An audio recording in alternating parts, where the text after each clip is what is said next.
Mutton কষা আমাদের বাঙালিদের কাছে একটা প্রিয় রেসিপি।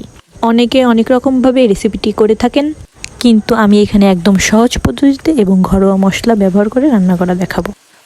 বাই দ্য ওয়ে, আমি মুক্তি, আপনারা দেখছেন মুক্তিস ব্লগ। এবং আজকে আমাদের রেসিপি মাটন কষা কিংবা খাসির মাংস কষা, আপনারা যে যেটাই বলেন না কেন। আজকে আমি 1 কেজি খাসির মাংস রান্না করব। তার জন্য আমি এখানে আলুগুলো ডুমো ডুমো করে কেটে নিয়েছি। 100 থেকে 150 গ্রাম আমি চই ঝাল নিয়ে নিয়েছি। 4টা মাঝারি সাইজের রসুন নিয়ে নিয়েছি। 2 কাপ পেঁয়াজ কুচি, 10 গ্রাম আদা এবং 7 থেকে 8টা শুকনা মরিচ, গোলমরিচ চা চামচেরও হাফ চামচ, 1.5 চামচ জিরে, 1 টেবিল চামচ পরিমাণ ধনে, টুকরা জয়ফল এবং অর্ধেকটা জয়ফল। আমি চইগুলো ছোট ছোট করে কেটে নিয়েছি যাতে করে চইয়ের ফ্লেভারগুলো ভালোভাবে বের হতে পারে। এইবার মশলাগুলো ভালোভাবে পেস্ট করে নেব। আমি এখানে হালকা চর্বিযুক্ত 1 কেজি খাসির মাংস নিয়ে নিয়েছি।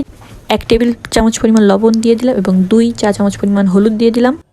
আপনাদের আগে যেই মশলাগুলো দেখিয়েছি সেই মশলাগুলোর পেস্ট দিয়ে দিলাম। হাফ কাপ পেঁয়াজ এবং রসুনগুলো বেটে নিয়েছি। আচ্ছা, এখানে একটা ছোট্ট টিপস, পেঁয়াজ বাটা বেশি দিলে ঝোলের স্বাদ মিষ্টি হয়ে যায় এবং ঝোল অনেকটা ঘন হয়ে যায়। এই জন্য আমি পেঁয়াজ বাটা বেশি ব্যবহার করব না। আমি 1 কাপের 3 ভাগের 1 ভাগ তেল দিয়ে দিলাম, সরিষার তেল, এবং 1 কাপ পরিমাণ পেঁয়াজ কুচি দিয়ে দিলাম।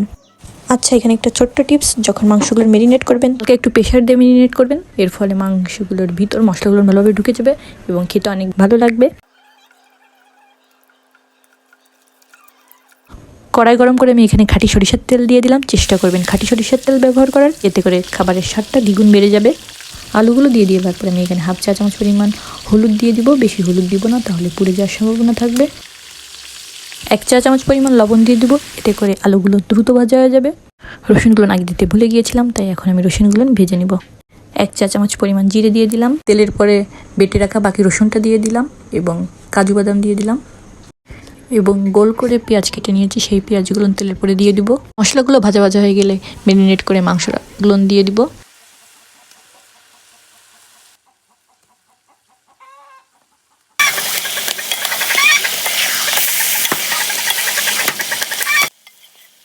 মশলাগুলো ভালোভাবে কষিয়ে নিতে হবে যতক্ষণ তেল না উঠে আসে। তেল উঠে আসলে জল দিয়ে দিব।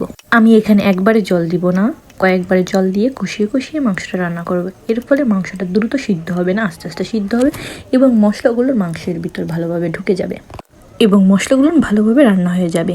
কাঁচা কাঁচা থাকবে না। মাংসের মশলা কাঁচা কাঁচা থাকলে খেতে ভালো লাগে না, তাই ভালো মতন কষিয়ে রান্না করবেন।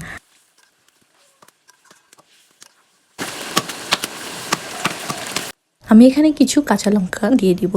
কাঁচা লঙ্কার আগা ভেঙে তারপরে দিয়ে দেবো, যাতে করে কাঁচা লঙ্কার ঝাল বেশি না বের হয় এবং শুধু কাঁচা লঙ্কার ফ্লেভারটা বের হয়। আমার এখানে কাঁচা লঙ্কার ঝাল লাগবে না, আমার এখানে শুধু কাঁচা লঙ্কার ফ্লেভারটা বের হবে।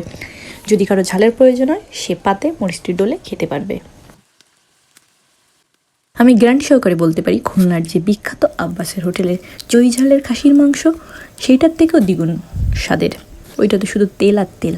আপনারা যদি এটা রান্না করে খান, এটা স্বাস্থ্যসম্মত হবেই এবং খেতেও ওর থেকে দ্বিগুণ স্বাদের।